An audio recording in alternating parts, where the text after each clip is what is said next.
আমাদের চেষ্টাটা হলো উৎপাদন খরচ কমিয়ে দাম কমানো।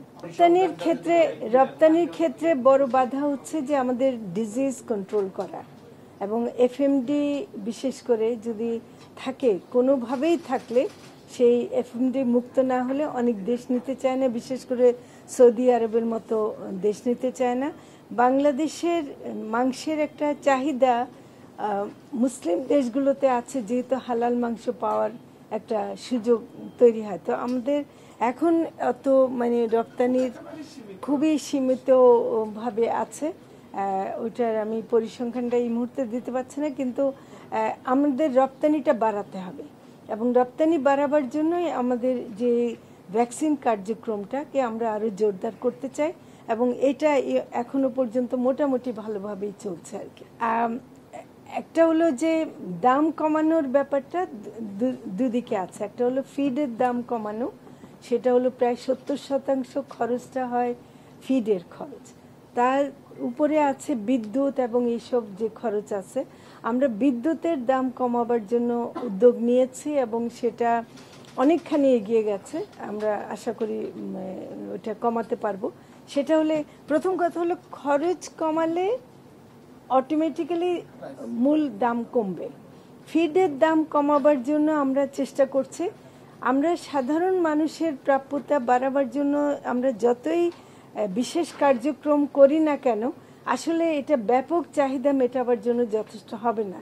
আমরা রোজার মাসে অবশ্যই আবারও করব এবং সংখ্যাটা বাড়াবো, কিন্তু সারা বছর করতে পারবো কিনা এই মুহূর্তে আমাদের কোনো পরিকল্পনা আমরা বলতে পারছি না। তবে আমাদের চেষ্টাটা হলো উৎপাদন খরচ কমিয়ে দাম কমানো।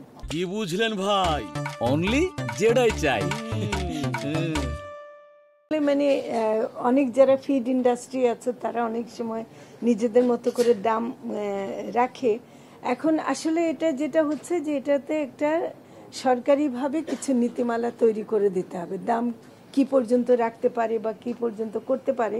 এটা ইনডিসক্রিমিনেটলি হচ্ছে এই মুহূর্তে, সেটা আমি মনে করি যে আমাদেরকে একটা রেগুলেশনে আনতেই হবে আর কি। আমাদের সময় শেষ, কিন্তু সরকার তো থাকবে। তা না, আপনারা যদি না দেখে থাকেন আমার তো কিছু বলার নাই, কিন্তু আমরা অনেক কিছু যে কাজগুলো এগিয়ে নিয়েছে, আগামী সরকার সেটা করলে আপনার টের পাবেন। কারণ কোনো সরকারই এটা একদিনে করতে পারে কাজ না, এটা করতে যে সময়টা লাগে সেই সময়টা আমরা পুরোটা পাইনি। তবে আমরা অনেক কাজ এগিয়ে নিয়ে গেছে, যেটা আপনি দৃশ্যমান দেখতে চাচ্ছেন সেটা সম্ভবত নতুন সরকারের প্রথম দিকেই পাবেন। আরেকটা যেটা হলো যে আমরা ইতিমধ্যে দুটো জিনিস করতে পেরেছি, যেটা হলো যে একটা পাটের ব্যাগে ফিডের দেওয়ার কারণে ওটা নষ্ট হয়ে যেত, এবং এটার কারণে অনেক নিরাপত্তা খাদ্য নিরাপত্তা, ফিডের নিরাপত্তা বিঘ্নিত হচ্ছিল।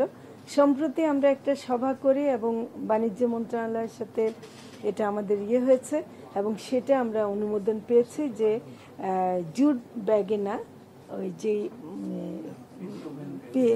পিপি ওভেন ব্যাগ বলে ওটাতে ফিড দিতে পারবে আর কি। ঠিক আছে, আমার মনে হয় এইটুকু থাকুক।